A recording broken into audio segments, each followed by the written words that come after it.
Welcome to episode 35 of Fascinating, a Star Trek podcast. The Doomsday Machine. In this week's episode, the Enterprise discovers a stricken starship and its traumatised commander adrift after sustaining significant damage in an encounter with a weapon of unknown origin. When Kirk and Scotty are stranded on the wreck, the stunned Commodore commandeers the Enterprise to chase his whale. Can Kirk and Spock regain control before it's too late? Or will a second crew be sacrificed in a futile effort to end the threat?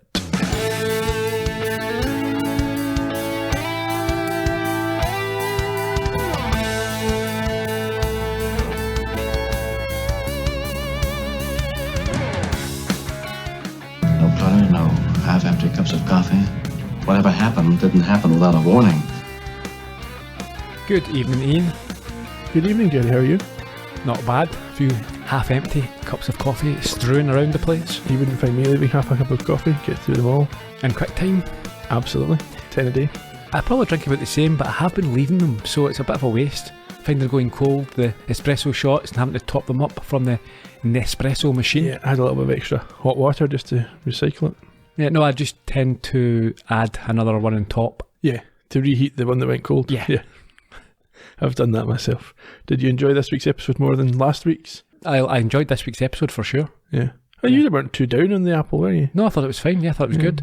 I really enjoyed this episode. Yeah, me too. Not without its flaws. No, I thought it was really unique compared to some of the ones we've seen in terms... Really unique. Don't make me go all partridge on you. Well, somewhat original in relation to a lot of the others, insofar as most of it occurs basically in real time. Mm-hmm. It's only about however long, an hour or an hour and a half, maybe 2 hours from the start of the episode to the end of the episode. Yeah. Which I thought was really interesting and nicely done.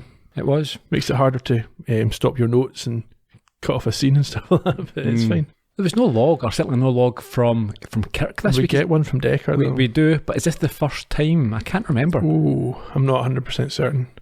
We've certainly been getting fewer and fewer, as I've observed previously.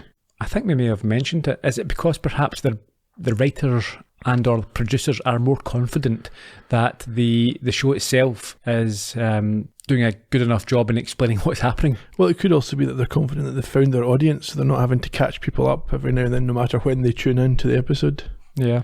What would you say the enemy in this episode reminded you of?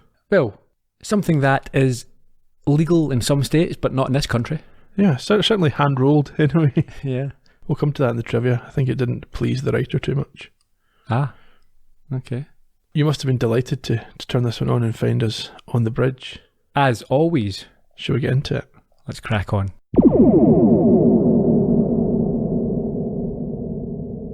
Kirk enters. He has a bit of urgency around him, and he's been informed by Uhura's replacement. Yeah, what was that all about? I have no idea. Her name's Palmer. I don't get this. Unless there was a specific reason, i.e.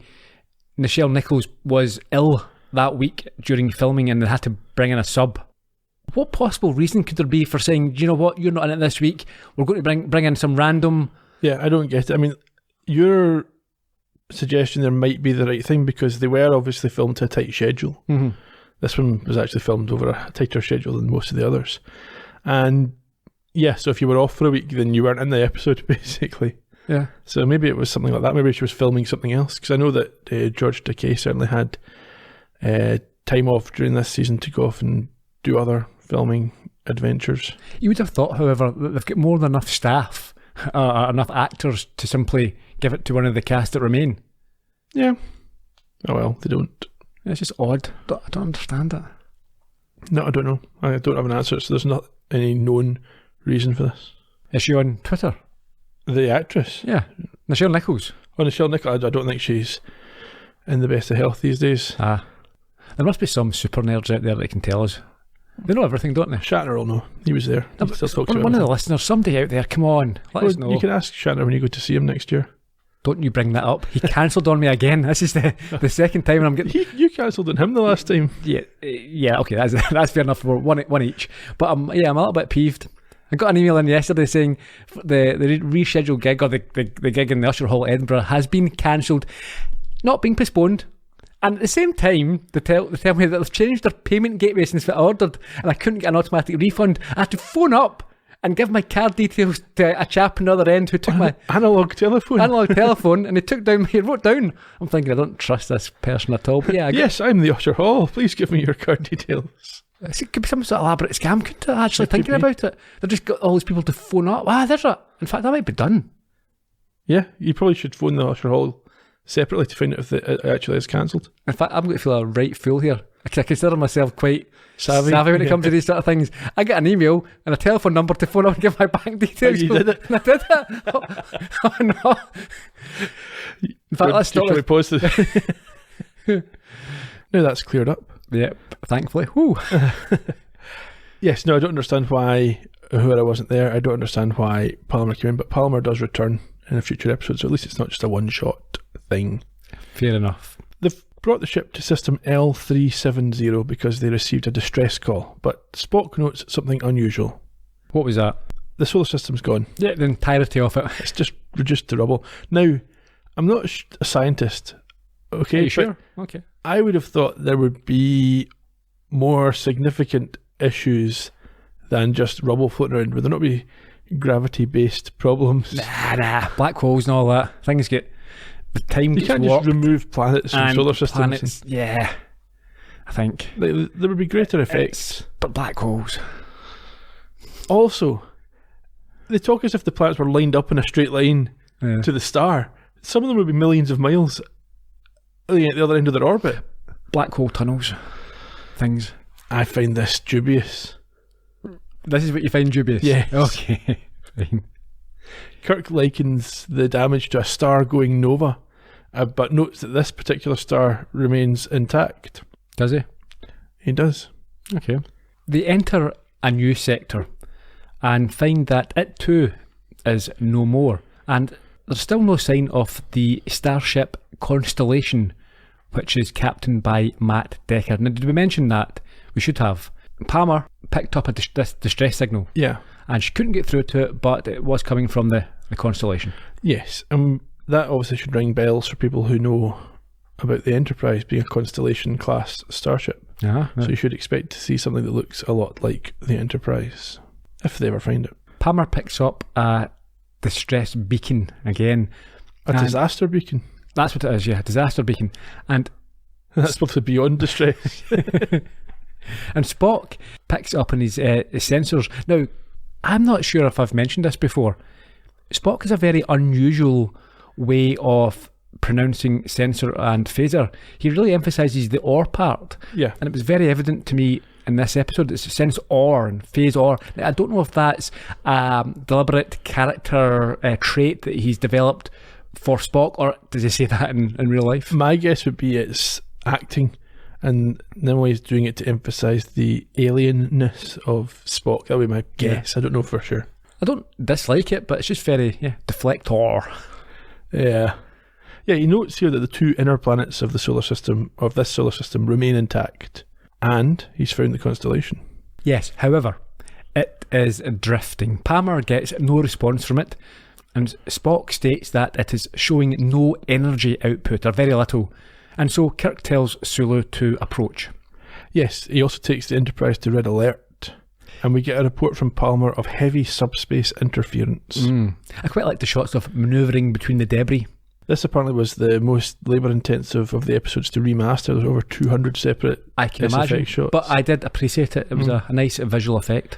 There's actually quite a good outtake. You can find it on YouTube where someone's done up a fake version of this where they put the wrong name on the front of the Constellation, call it the Constellation, and they're pranking one of the guys whose job it was to oversee the remastering. Right. He gets very upset. We then have the credits before we return to the bridge, where Sulu is told to scan the vicinity for any other vessels, as Palmer repeats that she can't get the response from the ship, and that, as you mentioned, there is a lot of subspace interference. Spock assesses the damage and notes that life support is operating on the Constellation at a low level, but the bridge is uninhabitable. Yeah, it's out of commission due to damage, and we see the damage, or we have seen on the ship itself, on the exterior, where it's been hit by the debris, no doubt. However, the remainder appears to be able to sustain life. although the interference means that it is difficult to be accurate about this. Kirk makes a bizarre decision to drop to yellow alert at this stage and assembles a landing party to go board the Constellation, leaving Spock in charge.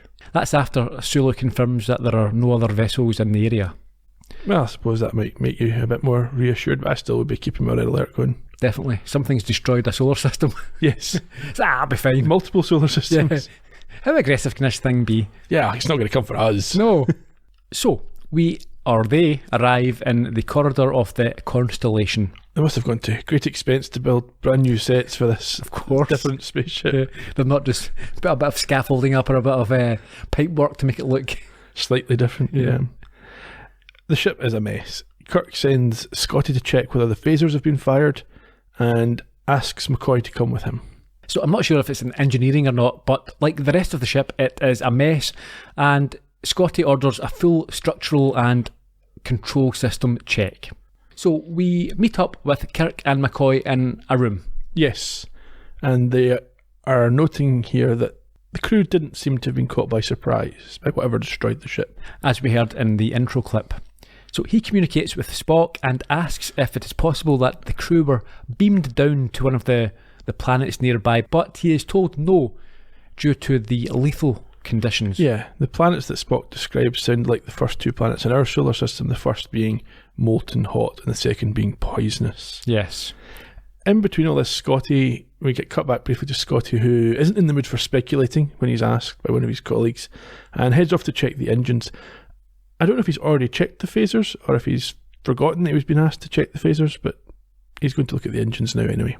Yeah, I think soon after he catches up with the others and reports that the warp drive is gubbed and the impulse engines aren't great either, but it might be possible to use them in some way. And we find that he has in fact checked the phasers. He says they've been fired and the banks are exhausted. And Kirk wonders where the crew are and claims that Decker isn't the type to give up while his life support systems are still operational. Scotty then has an idea. Yeah, they're going to play back the last captain's logs to see if they can learn something about what was happening.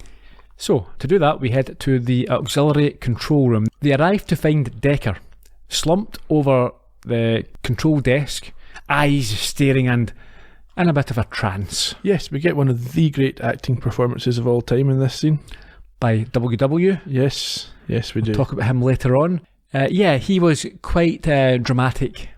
Very dramatic. Some might say overly dramatic, but it was enjoyable and I thought it worked. Yeah, I mean, there's trivia about this. Basically, he thought the whole thing was a bit cartoonish, so he decided to overact.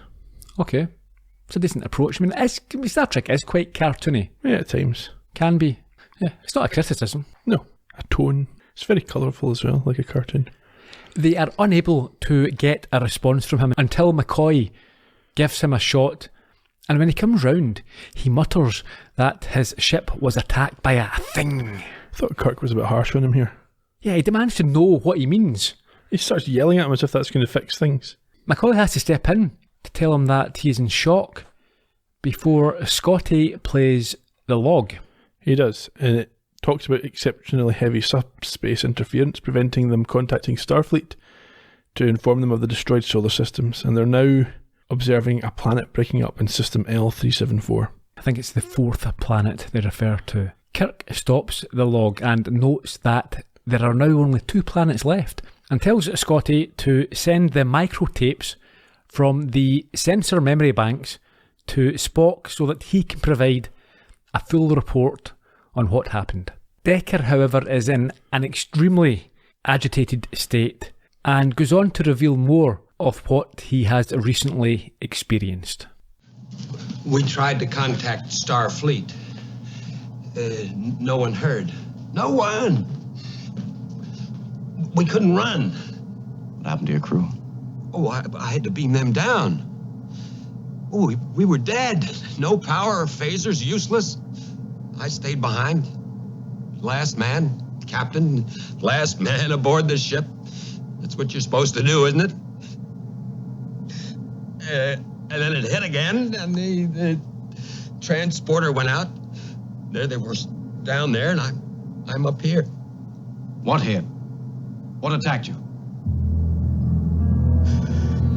They say there's no devil, Jim.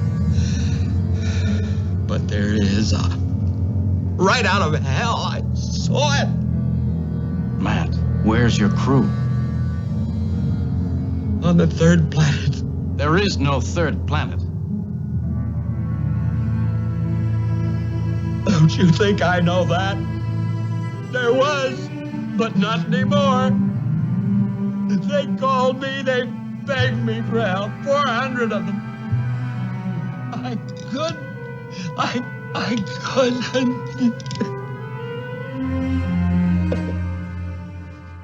I think one of the problems I've got with this episode, one of the minor complaints, is that we never really establish what the machine, the robot is. Decker referred to it there as the devil, but you don't refer to a machine as a devil, and it's just a little bit vague for my liking. Maybe it plays the fiddle.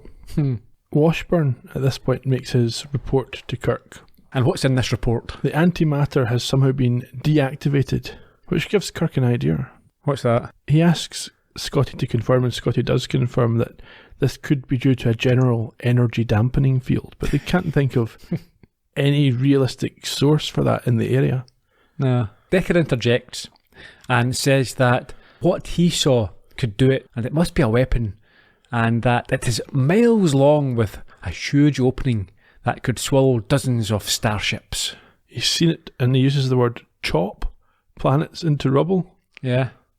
He also uses swords or something. Yeah, I'm not sure if it's just now or later, but he uses the term maw. Yeah. Which, in this country, has a different meaning. Yes, mother. You should have said gub. It's got a massive gub. Decker says he's not clear whether the device or creature is tech or if it's organic. No, so why call it a devil? Oh, who knows? But he does say that he saw it hovering over the planets and slicing chunks out of it with a pure anti-proton beam. Pure anti-proton, which doesn't get referred to again, so who knows what that means. And also, if it wasn't pure, it doesn't make any difference. Yeah, well, it wasn't pure, it was only 80% anti-proton. Yeah, 20% of minerals. Yeah, well, that's fine then. On the bridge of the Enterprise, Spock ominously reports that now he is unable to raise Starfleet Command due to heavy subspace interference. However, the tapes from the Constellation reveal that it was attacked by a robot, a weapon of immense size and power. I have used the term for my notes here, robot, through the rest of them. I don't like it, however. No, I would say machine maybe, but I've had similar issues. Spock notes that the device, machine, whatever it is, its apparent function is to smash planets to rubble and then digest the debris for fuel. I think, again, the science isn't strong here. You would have other effects. The planets wouldn't just crumble to rubble if you tried to destroy them. And when you started destroying the outer planets, it would have an impact on the other planets. Yeah, very good. Brian Cox. I think he might know a bit more than me. Richard Feynman, he was my man. Patrick Moore. He's an old... Seen that, an old racist? I don't know, probably looked like one. I think he was. I think he hated the Germans. Did he? Yeah, I think so. Well, some people can't get over their grudges. No. Spock notes that this device is theoretically self-sustaining so long as there are planets it can eat. Yeah, well. It's a very sort of Star Wars-y thing, a planet killer. You don't really see a lot of this in Star Trek as much. Not so far, no. Obviously this is before Star Wars, but it's not a concept that you see a lot of in comparison to Star Wars, which has it in pretty much every movie. He doesn't know why it's doing it, but he does know that it is headed for the most densely populated section of their galaxy. Which we assume includes Earth, Vulcan and places like that. You'd assume that, wouldn't you? Back in the auxiliary room, Kirk and McCoy ponder who would build such a thing, and for what purpose. It makes you wonder though, if it was heading for the Klingon homeworld, would they just have let it go? Depends if the Klingon homeworld was before Earth. Yeah, if it was going to hit the Klingons, then just leave the galaxy in that direction. Yeah, it might be alright then. Yeah. Kirk has a theory. What's that? Could be bunnies. No, that's from a different show. He thinks it could be a Doomsday Machine, and then he explains what that concept means. Well, yeah, I think quite a nice line here. He asks McCoy if he knows what a Doomsday Machine is. Yeah. McCoy says, "No, I'm a doctor, not a mechanic." Yeah. Also, I don't want to think about it. Yeah, so he goes on to explain the concept of nuclear deterrence and suggests that that is what this is. Yeah, I think we're meant to just assume that he's right. Yeah, a rogue weapon from years ago. Set off long, long ago, and the populations it was set off by and against are probably long gone. Decker, however, doesn't care about theories. He just wants to know how they intend stopping it. And I think that's a fair enough point at this stage. Kirk tries to send him to the Enterprise, but he's reluctant to leave his ship. Takes a bit of persuasion from Kirk. Yeah, eventually he agrees, although he is clearly distraught about the command he has lost. As he and McCoy arrive back in the Enterprise transporter room, Spock is signalling for a red alert. Yeah, so they rush to the bridge, where Spock is on communications with Kirk, explaining that they are being pursued by a vessel that they can't lose, but they are able to maintain a reasonable distance for the time being. He also reports that there's no organic life signs coming from it. Kirk thinks they must find a way to stop it. They can't let it go on destroying solar systems. Spock, as he will be for the rest of the episode, is quite sceptical about this idea. Is he? Yeah, he says it's not likely to have a big red off switch. Not in those words, but that's basically what he's saying. It'll be difficult to turn it off. Yeah. Unlike Star Wars, where there's always a very simple way to destroy the planet killer.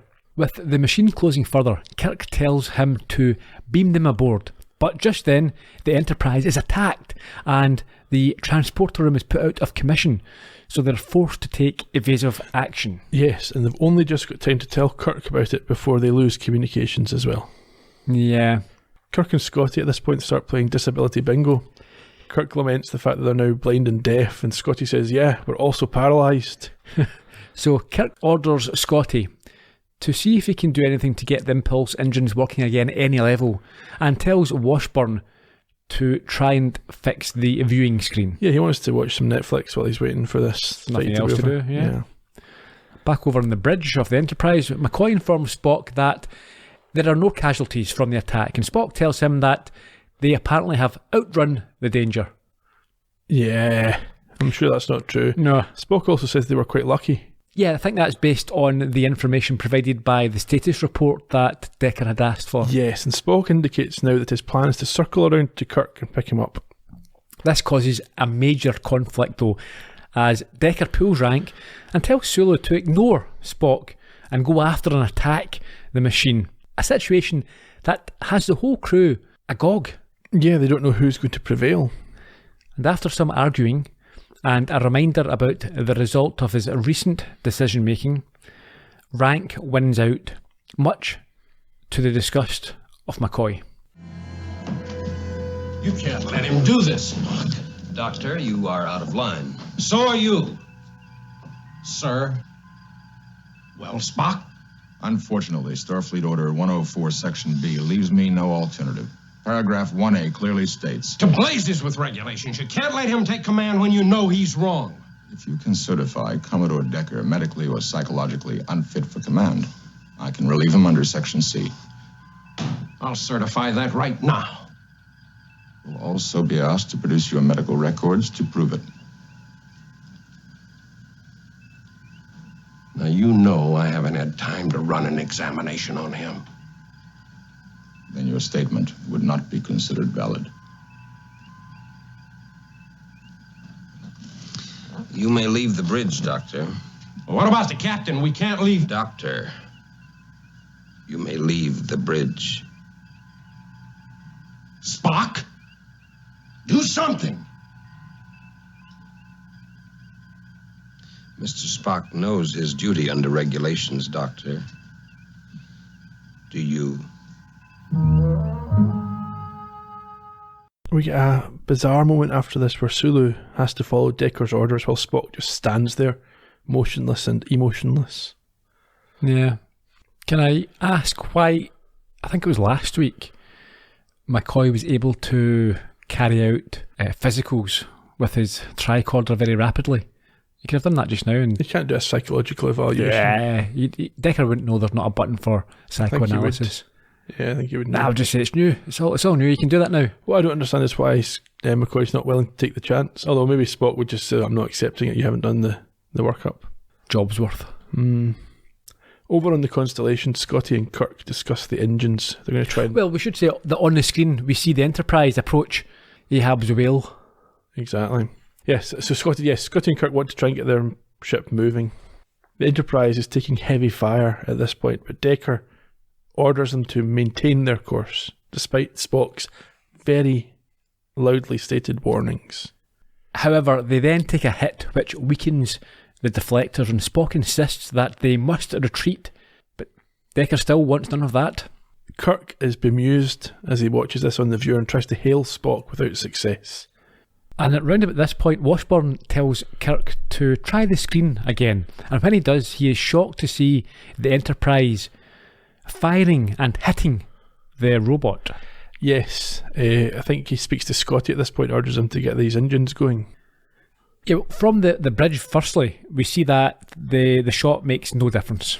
Yeah, Sulu says that we had a direct hit and it didn't do anything. Spock continually recommends calling off the attack. But instead, Decker ignores this and orders another assault. Over in the Constellation, a worried Kirk then tries to communicate with Spock but can't do so, and so he tells Scotty to push things to the limit in order to try and get the ship moving. Yes, and he sends Washburn down to help Scotty in that effort.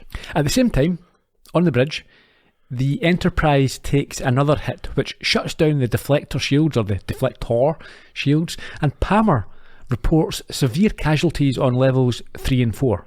Fortunately, the attacks have stopped, but it's not all good news. No, they are now in the grip of a tractor beam which is pulling them inside the Devil. Yeah, Spock has to persuade Decker at this stage to veer off. Well, he says that if they don't manage to get away within the next 60 seconds, they never will.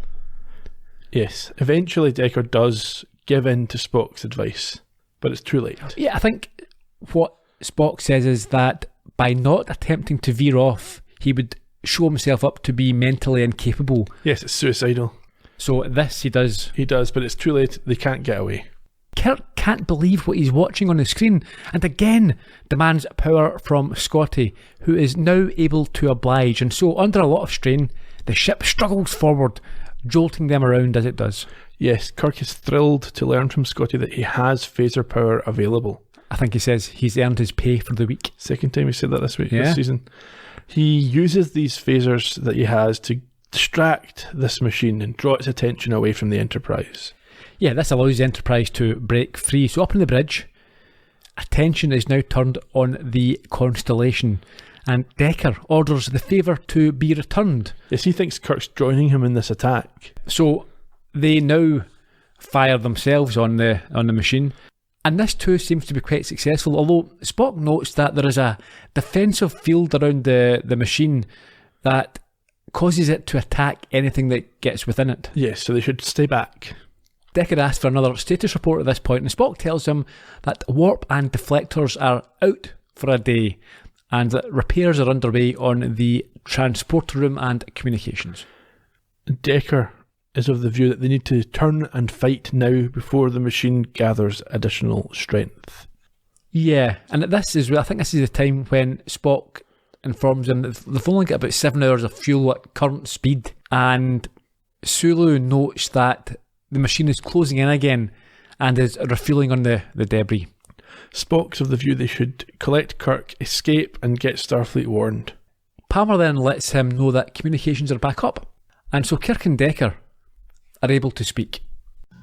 Enterprise to Kirk. Commodore Decker speaking. Matt, what's going on? Give me Mr. Spock. I'm in command here, Jim. What happened to Spock? Nothing. I assumed command according to regulations. Since your first officer was reluctant to take aggressive action against the... I mean, you're the lunatic who's responsible for almost destroying my ship? You are speaking to a senior officer, Kirk. Give me Spock. I told you I am in command here, according to every rule in the book, Captain. If you have anything to say at all, you will say it to me. There's only one thing I want to say to you, Commodore. Get my ship out of there. Mr. Spock, ship status. Commodore. Down here. Warp drive out. Deflector shields down. Transporter under repair. We are on emergency impulse power. How long to repair warp drive? At least 1 solar day. At our present rate of consumption, we'll exhaust our impulse power long before then. It's gaining on us, sir. Take evasive action, Mr. Sulu. I told you I am in command here, and I will give the orders, Captain. We are going to turn and attack. Not with my ship, you don't. Mr. Spock, relieve Commodore Decker immediately. That's a direct order. You can't relieve me, and you know it, according to regulations. Blast regulations. Mr. Spock, I order you to assume command on my personal authority as captain of the Enterprise. Commodore Decker, you are relieved of command. I don't recognize your authority to relieve me. You may file a formal protest with Starfleet Command, assuming we survive to reach Astora Base. But you are relieved. The power struggle between Decker and Kirk was a highlight for me. That was good. Yeah. Enjoyed that part. Spock at this stage threatens to have Decker arrested, and though he doesn't believe him at first, he backs down when he realises that Vulcans do not bluff. And so he gives up the bridge and is escorted out by security on the way to be looked after in sickbay, apparently. Spock tells Kirk they're going to come back for him. Of course, Decker doesn't go to sickbay. Of course not. He immediately attacks and knocks out his guard. Takes a bit of effort. Yeah, there's a little struggle. And heads off to the shuttlecraft. He does. And I think from this point forward, we're basically running in real time to the end. Sure. On the Constellation, Scotty tells Kirk that the best he can give him is 1/3 impulse power, but the shields won't hold up too long. No, Kirk tells Spock he'll meet him at 2:15 in the afternoon. Yep, and we intercept the point. For tea. And at the same time, we see the shuttlecraft leave the Enterprise. Yes, Sulu's panel flashes. That reminded me of Mirror Mirror when Uhura had to distract him. Yes. And so he tells Spock what he has noted. On the Constellation, Kirk sees the craft jettison on his screen and asks Spock what's going on. Yes, Spock doesn't know, so he contacts the shuttle where Decker answers and explains that he's going to catch that whale if it kills him. Yeah. Kirk is patched through and states the obvious, that he will be killed. But Decker, and I quite like this as well, he says he's been prepared for death since he killed his crew and that he has a responsibility to them. Kirk tries to persuade him not to throw his life away, that he has value as a senior Starfleet officer, but he's not very persuasive. No, it's of no use, and we get a nice close-up of Decker dramatically meeting his end. That reminded me of Operation Annihilate, when the guy flew into the sun. Yes, it did, yeah. Spock contacts Kirk immediately to offer his sympathies in the death of his friend and sent a card, I think. But apparently, it might not have been for nothing, as Sulu notes a slight drop in the machine's power, and Spock confirms this is the case, although points out that they are still being pursued. Yeah, but this starts a marble rolling, I think, for both Kirk and Spock. More for Kirk. Yeah. Spock's very sort of negative in this episode. He is. Also in better news, Palmer tells him that the transporter is now working again. But Kirk, because of this marble, declines immediately to be beamed aboard. Spock tries to poo-poo him, but Kirk is convinced that he can destroy the machine. Spock, listen. Maybe Matt Decker didn't die for nothing. He had the right idea, but not enough power to do it. Am I correct in assuming that a fusion explosion of 97 megatons will result if a Starship impulse engine is overloaded? No, sir. 97.835 megatons.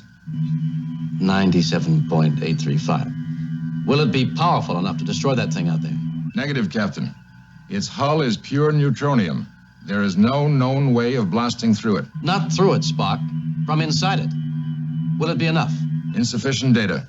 I shall try to take further sensor readings. Do the best you can and make it fast. Kirk to Scott. Yes, sir. The damage control party just beamed back to the Enterprise. Good. Scotty. Can you set the ship's impulse engines to overload? Aye.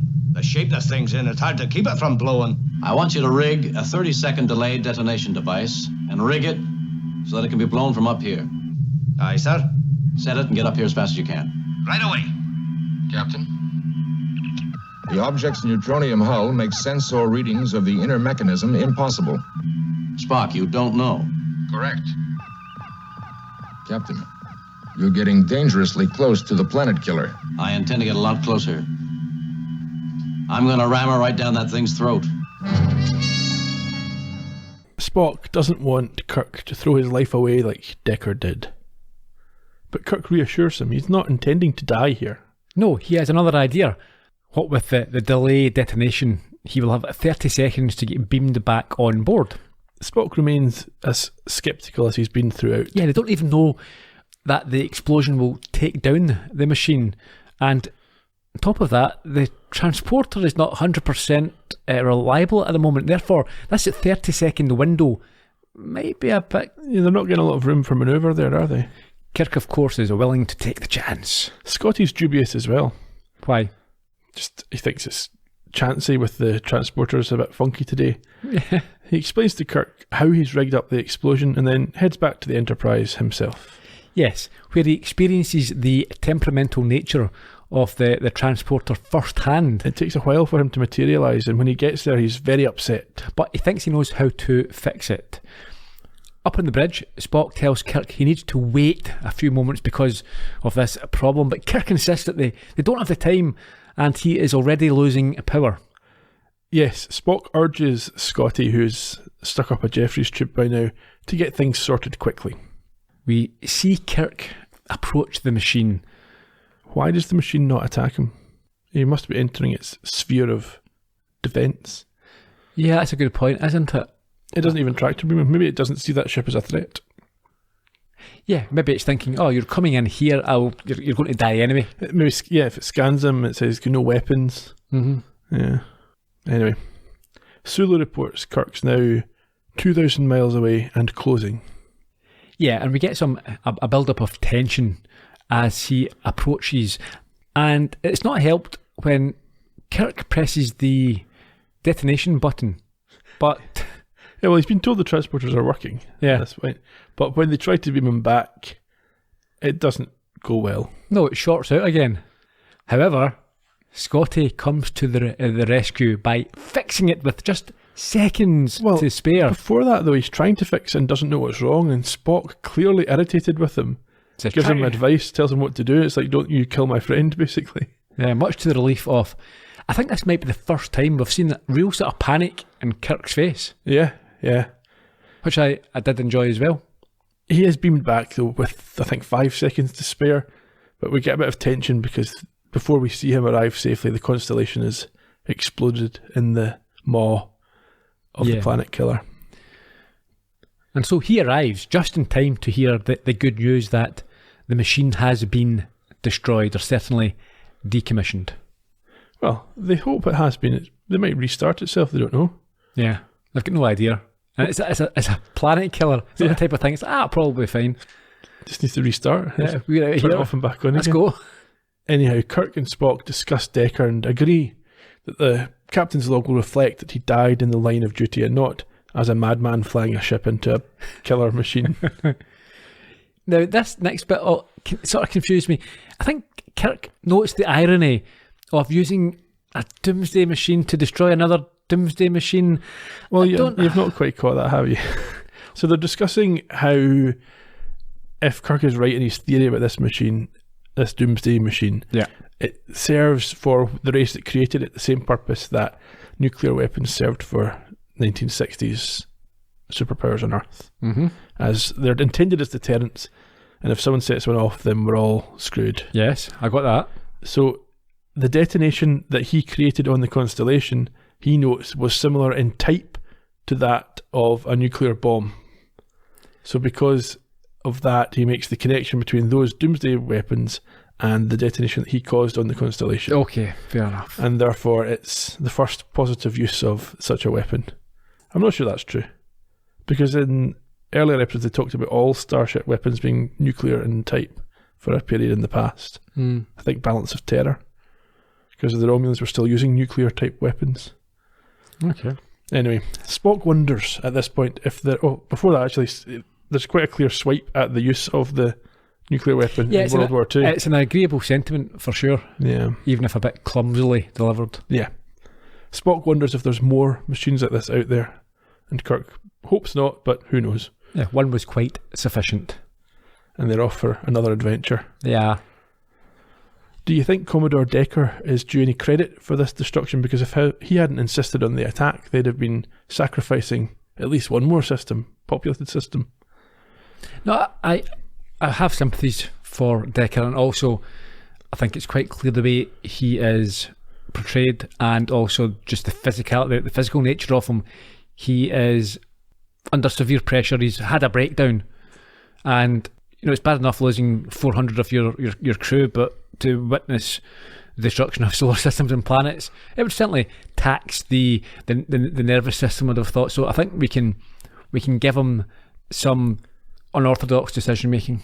Yeah, but what I mean is, if he hadn't forced the Enterprise to attack the creature, they wouldn't have stopped it. Yeah, that turned out to be a very fine decision, although I don't. Yeah, I think the process maybe wasn't as sound as you would like. Yeah, he was just after revenge. Do you think the Moby Dick analogy then was too on the nose? No, I wouldn't say it was too on the nose. I think it was just right. That's a good point, because the actor didn't realise until years later that it had been a Moby Dick analogy. Right, okay. Apparently it was brought up to him and he was like, oh yeah. Who is the actor? William Wyndham. We'll come to him. Will we? Okay. It was a rhetorical question. I thought maybe you would lead into the trivia there, but no, fine. No, he's not first anyway. Okay. Did you like the replacement of Uhura in the end? She's alright, but I would like to. I'm more interested in knowing why she wasn't in the episode. So again, if anyone has that information, they must have. Someone will know. Someone will have asked her, or one of the writers. Okay, on with the trivia then. The show originally aired on the 20th of October 1967. And it was a return to the familiar direction of Mark Daniels, who took the reins for the 9th of his 14 Star Trek episodes. So we're getting to the end of his run. We discussed him in more detail back on The Man Trap, so if you want to go all the way back to episode 1, you can hear more about Mark Daniels.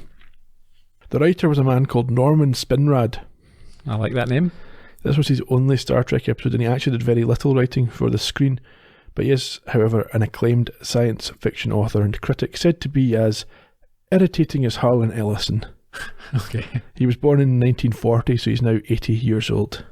William Wyndham, you've been hinting at him for some time. Well, that's the Colombo connection this week, and also, on you go. Yeah, he appeared as Commodore Decker and had a long and prolific career, appearing in recurring roles on shows like The Farmer's Daughter and Murder, She Wrote. Yeah, Murder, She Wrote is his most famous. Well, for people who like Murder, She Wrote, it is. Well, yeah. That's his most. He was in hundreds of episodes of that, I think. 65, according to. Is that all? Yeah. Felt like more.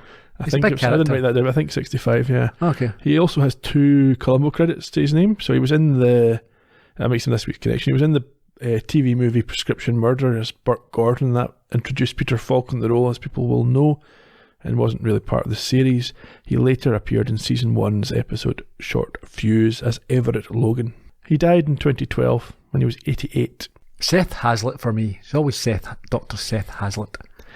Elizabeth Rogers played the usurper, Lieutenant Palmer, in the first of her 3 appearances on the show, 2 of which will be as Lieutenant Palmer. She also appeared in Bewitched, The Waltons, and Little House on the Prairie. She died in 2004 at the age of 70. Jerry Catron was Montgomery.